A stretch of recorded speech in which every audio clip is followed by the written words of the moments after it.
If you've ever dipped a toe into the debate about the historical Jesus, or in my case, the mythological Jesus, you've heard this name brought up by apologists as their star witness, Celsus. The argument from Christian historicists goes exactly like this. They lean in and they say, look, Farid, we know about this guy, Celsus. He's a brilliant, nasty pagan critic from the 2nd century.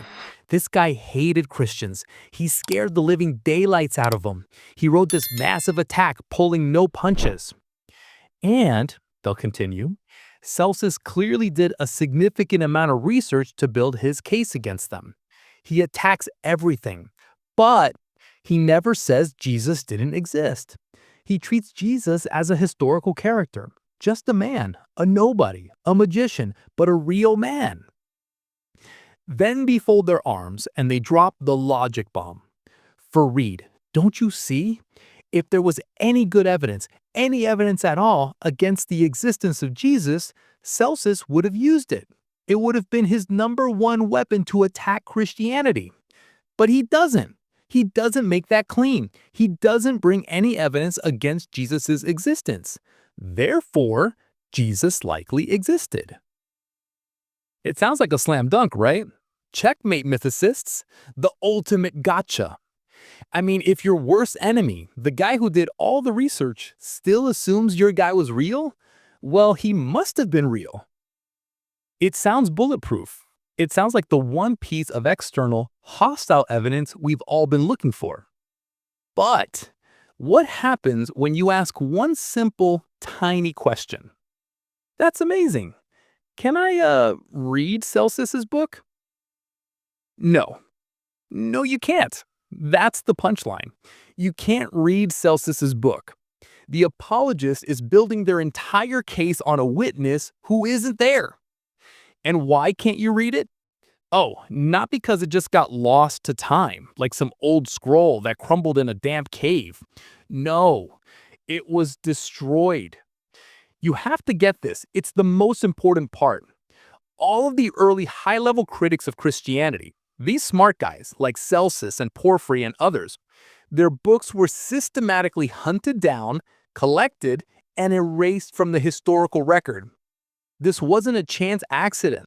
This was a policy. Centuries of Christian authorities worked to bury this guy's criticisms. They didn't lose the book. They liquidated it. So you're probably thinking, but Farid, if it was destroyed, how does the apologist know anything Celsus said? And that is the real problem.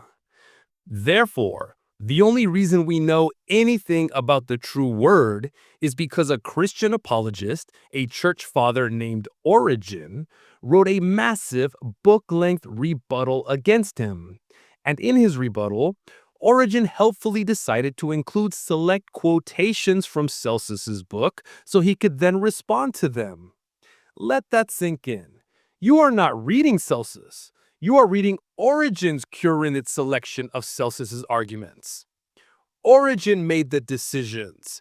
Origen decided what to quote, what to critique, and by definition, what to leave out.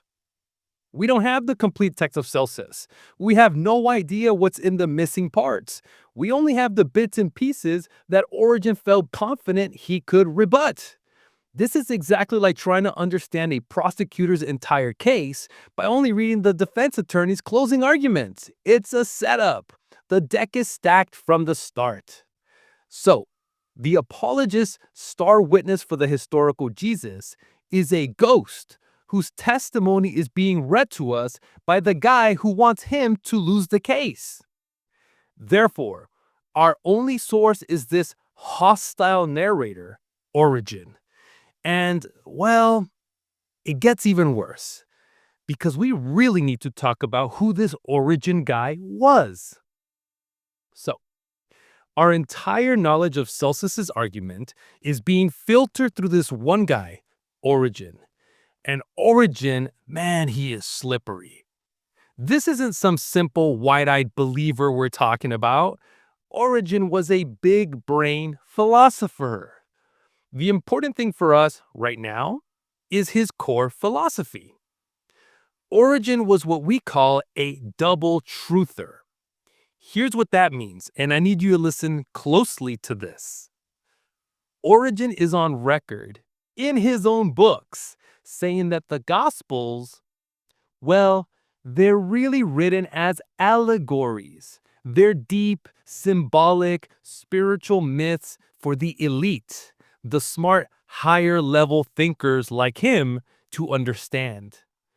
But the yokels, as he calls them, the uneducated masses, oh, they are supposed to understand it literally. In fact, Origen says you need them to believe the stories are literally true to keep them in line. It's the noble lie. He literally says, you're not supposed to say this part out loud. You must never tell the masses that the stories aren't true. Think about that for a second. The guy whose job it is to rebut Celsus and defend the faith is a guy who already believes the Gospels aren't literally true, but who also believes you must publicly defend them as literally true at all costs. This is the guy we're supposed to trust to give us a fair, complete, and honest picture of Celsus's argument? No chance. In fact, Origen even does this in his rebuttal. When Celsus corners him on a gospel claim that's just too ridiculous to defend as history, Origen's last-ditch defense is to basically say, well, you just don't understand, Celsus. It has a deeper meaning, and you just don't know it because you're an outsider.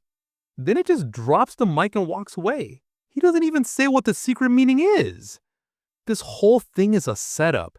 Our only witness to Celsus is a guy who openly admits to defending myths as history. But okay, let's play nice. Let's give him the benefit of the doubt. Let's just assume, for the sake of argument, that Origen quoted Celsus perfectly accurately.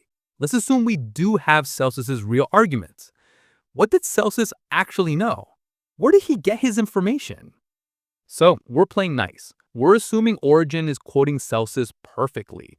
So what did Celsus actually know? What's in this significant research file that the apologists keep talking about?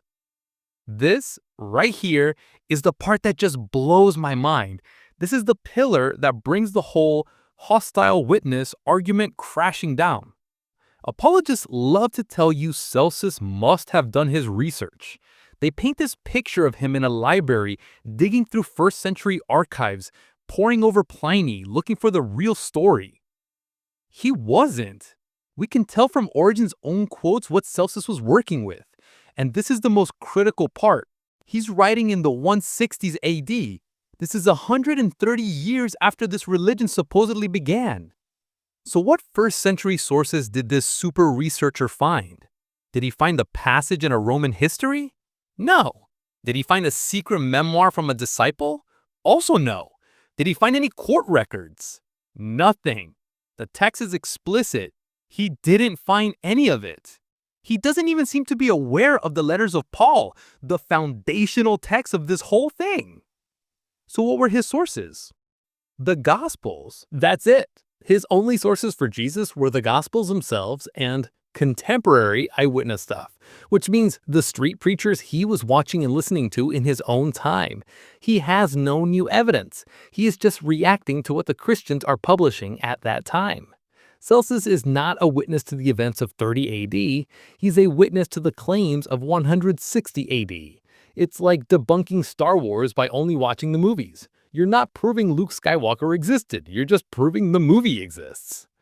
But Farid, the apologist says, what about that Jewish character Celsus uses? He's clearly aware of Jewish polemics. Yeah, about that. His book is written as a dialogue, and he invents a Jewish character to make these arguments. This is a classic straw man. We see this all the time. The Christian apologist Justin Martyr did the exact same thing. He made up a Jewish opponent named Trypho so he could win the debate. Would you trust a modern apologist version of an atheist in one of their books? No, of course not. Celsus just invented an opponent to voice the arguments he wanted to tear down. So let's just recap the evidence bag. Celsus has no independent documents, no first-century sources, no court records, zero new data. His only sources are the exact same mythological documents the Christians are already peddling. Therefore, that brings us to the real million-dollar question. If all he had were the Gospels, why would he assume Jesus was real? So that's the big question, right? If Celsus has no independent data and he's just reading their myths, why does he talk about Jesus like he's a real guy? The Apologist says, because he knew he was. No, the answer is so much simpler, and it's the absolute key to this whole thing. Therefore, we have to stop thinking about Celsus as a 21st century historian with a PhD and start thinking of him as what he was, a 2nd century debater. You've got to understand, these guys didn't just go to college, they went to rhetoric school. This was their grad school. Their entire education, the ancient equivalent of their master's and PhD, was focused on one single thing: how to win arguments. Not how to find objective truth, not how to be a good historian, just how to win. And anybody writing at the level of Celsus has been through rhetoric school, and he knows the #1 rule of a good debate: don't get stuck in the weeds on an unprovable premise. It's the classic okay, fine strategy. It's what's called granting the premise. It goes all the way back to Aristotle. You concede your opponent's most basic foundational point because it is way more effective to destroy them on their own turf. Think about it. Which is the stronger, funnier, more mocking argument for Celsus to make? Argument A. Hey Christians, that guy you worship, Jesus, I, Celsus, 130 years later, with 0 documents, am telling you, I don't think he ever existed. The Christian just replies, yeah, he did, you just don't have faith. And the debate is over. It's a he said, she said argument, and it's boring. You get stuck in the weeds and you've proven nothing. Or argument B. Oh, okay, fine. I'll grant you your guy existed. You say he was real? Great. Let's use your own story. Let's talk about how your own book says he was a cheap magician. Let's talk about how your own book says his followers were just a bunch of hysterical women. Let's talk about how this son of God of yours got executed like a common criminal. You guys are so gullible. See, it's so much more effective. This is just an easier position to fight from. He doesn't care if the guy was real. He's not confirming their history. He's weaponizing their mythology against them. He's not going to expose his cards. He's not going to write, by the way, I'm just granting this for the sake of argument. He's just going to do it. This is just rhetoric 101. It's the smartest, sharpest, and most devastating way to argue. But why was arguing the other way, arguing for mythicism, such a bad strategy for him? Why would he never have even tried? So we've established that Celsus, as a master debater, chose to grant the premise. And that answers the why. But why was that such a better strategy? Why wouldn't he just stand up and say, this guy is a myth, like I do every week? Well, for 2 huge, very practical reasons. First off, for him in his time, it's an unwinnable argument. I mean, you really have to think about this. Put yourself in Celsus's sandals for a second. It's 160 AD. He's 130 years after these supposed events. We've already established he has 0 data. He has no 1st century sources, no court records, nothing. All he has are these gospel stories that Christians are waving around. How is he supposed to prove a negative? If Celsus says, hey, this Jesus guy never existed, the Christians just fire back. How do you know? You can't prove that. And Celsus, if he's being honest, would have to say, yeah, you're right. I don't have any evidence he didn't. The debate is over. It's a dead end. He can't win that argument. He's a trained rhetorician. He's not going to pick a fight he knows he can't win. We can get to probabilistic arguments today because we have modern, sophisticated methods over a wide array of data accumulated over thousands of years. Celsus didn't have that. He couldn't have written on the historicity of Jesus. He didn't have the methodology or the data. But here's the second reason, and honestly, this is my favorite part. Arguing for mythicism, it ruins the joke. You have to understand the attitude of these pagan critics, guys like Celsus and his contemporary Lucian.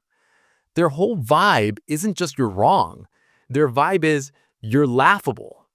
The whole anti-Christian attack is mockery. It's Hitchenesque. And for a sophisticated, educated Roman, the funniest thing in the world, the absolute most hilarious, pathetic, ridiculous thing, is that these Christians are worshiping an executed criminal. A guy who was put to death for sedition. That's our God. That's the entire punchline. Why would you ever ruin that? Why would Celsus say, hey, that executed criminal you're worshiping, he didn't even exist? That kills the joke. The power of the mockery depends on the fact that these people are so gullible, they're worshiping a real dead loser. Celsus just takes for granted that it's true because the truth is funnier. So the pagan critics, they never go there. They just find the religion too funny. But if the pagan critics weren't doubting his existence, does that mean nobody was? No. This is the final twist. This is the part the apologists pray you never look up. Therefore, we've been looking in the completely wrong place. The real debate about whether Jesus was a historical man or just a cleverly contrived myth wasn't happening between pagans outside the church. It was happening inside the church. The real mythicists, the original mythicists, were Christians. You just have to read their own mail. It's right there in the New Testament. Go read 2 Peter. It's so straightforward. The author is panicking. He's not arguing with pagans. He is explicitly arguing against fellow Christians. And what are these other Christians saying? They're accusing the Gospels of being made-up myths. And this is the money quote. They're calling the stories cleverly contrived myths. And these aren't mockers like Celsus. These are sophisticated Christians. They're not saying the myths are ridiculous. They're saying they're symbolic. They're saying, guys, these are deep, important allegories. They're not literally true. And how does the author of 2 Peter refute them? He invents an eyewitness testimony. He basically says, what are you talking about? We didn't follow myths. We beheld his glory. I was there. I met the dude. That tells you right there that these other Christians were denying that Peter ever met Jesus in his life. And 2 Peter isn't alone. Ignatius of Antioch, the nexus of all of this, is doing the exact same thing in the 2nd century. He's writing these furious letters, just livid, telling his followers, these other Christians, they are evil, horrible, bad people. You should shun them. Never read their stuff. I mean, dude, they're clearly saying something that's bothering you. And what was their crime? Ignatius is furious because these other Christians, his fellow Christians, were doubting the entire gospel. They were saying Jesus only seemed to suffer, that it was all an allegory. And Ignatius just screams back, no, you, my fellow Christians, should insist that this stuff really happened. It's not a myth. He literally calls these other Christians atheists for not believing in a literal, physical Jesus. This is the real front line. This is the real story of Christian origins. It's not some unified, happy historical memory. It's a brutal internal war between one faction that saw a powerful myth and another faction that was desperately fighting to historicize it, insisting, no, he was real. So let's go all the way back to that slam dunk apologist argument. Farid, Celsus was the ultimate critic. He did his research, and even he assumed Jesus was a real historical man. Therefore, Jesus must have existed. Checkmate. So does Celsus prove Jesus existed? Absolutely not. The entire argument is a shell game. It's a ghost in the machine. You're being told to look at a witness who isn't even in the courtroom. Let's just review the evidence we actually have. 1. The apologist star witness, Celsus, his book was destroyed. It was systematically hunted down and burned by the church. This wasn't a chance accident, it was policy. So the witness isn't here. 2. The only reason we have any of his words is because his enemy, the apologist, Origen, quoted select parts of his book so he could rebut them. We are only reading the fragment Origen let us see, filtered through a guy who was already on record believing the Gospels were allegories, but that you had to publicly defend them as literal history for the yokels. 3. But even if we trust those curated quotes, what were Celsus's sources? Did he have secret court records? Roman archives? No. His only sources were the Gospels themselves. He's writing 130 years late. He has no independent data. Celsus is not a witness for a historical Jesus. He is a witness to what 2nd century Christians were claiming. Therefore, that just leaves one question. Why did he treat Jesus as real? 4. Because he was a trained debater. It was the only smart rhetorical move. He granted the premise because it was an unwinnable argument otherwise, and frankly, because it ruined the joke to do anything else. The funniest thing in the world to a Roman was that these people actually worshipped a failed, executed criminal. Celsus is not your star witness for history. He's a red herring.